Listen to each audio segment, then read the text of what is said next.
जब शिव और पार्वती का विवाह होने वाला था तो एक बड़ी सुंदर घटना हुई।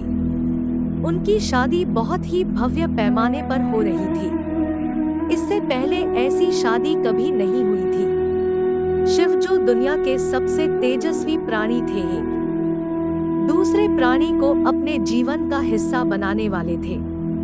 उनकी शादी में बड़े से बड़े और छोटे से छोटे लोग शामिल हुए। सभी देवता तो वहां मौजूद थे ही, साथ ही असुर भी वहां पहुंचे।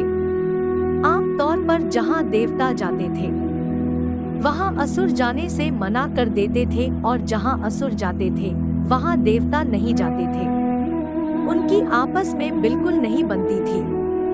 मगर यह तो शिव का विवाह था, इसलिए उन्होंने अपने सारे झगड़े भुलाकर एक बार एक साथ आने का मन बनाया। शिव पशुपति हैं, मतलब सभी जीवों के देवता भी हैं, तो सारे जानवर, कीड़े मकोड़े और सारे जीव उनकी शादी में उपस्थित हुए। यहाँ तक कि भूत पिशाच और विक्षिप्त लोग भी उनके विवाह में मेहमान बनकर पहुँचे। यह एक शाही शादी थी, एक राजकुमारी की शादी हो रही थी, इसलिए विवाह समारोह से पहले एक अहम समारोह होना था।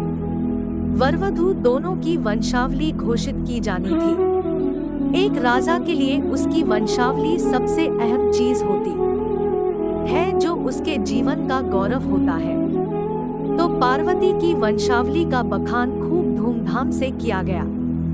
यह कुछ देर तक चलता रहा।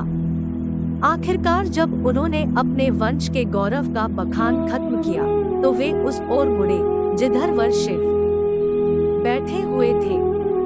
सभी अतिथि इंतजार करने लगे कि वर की ओर से कोई उठकर शिव के वंश के गौरव के बारे में बोलेगा, मगर किसी ने एक शब्द भी नहीं कहा। वधू का परिवार ताज्जुब करने लगा, क्या उसके खानदान में कोई ऐसा नहीं है जो खड़े होकर उसके वंश की महानता के बारे में बता सके? मगर वाकई कोई नहीं था। वर के माता पिता, रिश्तेदार या परिवार से कोई वहां नहीं आया था, क्योंकि उसके परिवार में कोई था ही नहीं। वह सिर्फ अपने साथियों, गणों के साथ आया था जो विकृत जीवों की तरह दिखते थे। वे इंसानी भाषा तक नहीं बोल पाते थे और अजीब सी बेसुरी आवाजें निकालते थे। वे सभी नशे में चूर और विचित्र अवस्थाओं में लग रहे थे। फिर पार्वती के पिता पर्वतराज ने शिव से अनुरोध किया, कृपया अपने वंश के बारे में कुछ बताइए। शिव कहीं शून्य में देखते हुए चुपचाप बैठे रहे। वह न तो दुल्हन की ओर देख रहे थे, न ही शादी को लेकर उनमें कोई उत्साह नजर आ रहा था।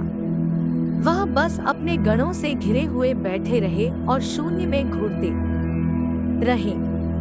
वधू पक्ष के लोग बार बार उनसे यह सवाल पूछते रहे, क्योंकि कोई भी अपनी बेटी की शादी ऐसे आदमी से नहीं करना चाहेगा जिसके वंश का अतापता न हो। उन्हें जल्दी थी, क्योंकि शादी के लिए शुभ मुहूर्त तेजी से निकला जा रहा था। मगर शिव मौन रहे। समाज के लोग, कुलीन राजा महाराजा और पंडित बहुत घृणा से शिव की ओर देखने लगे और तुरंत फुसफुसाहट शुरू हो गई, इसका वंश क्या है? यह बोल क्यों नहीं रहा है? हो सकता है कि इसका परिवार किसी नीची जाति का हो और इसे अपने वंश के बारे में बताने में शर्म आ रही हो।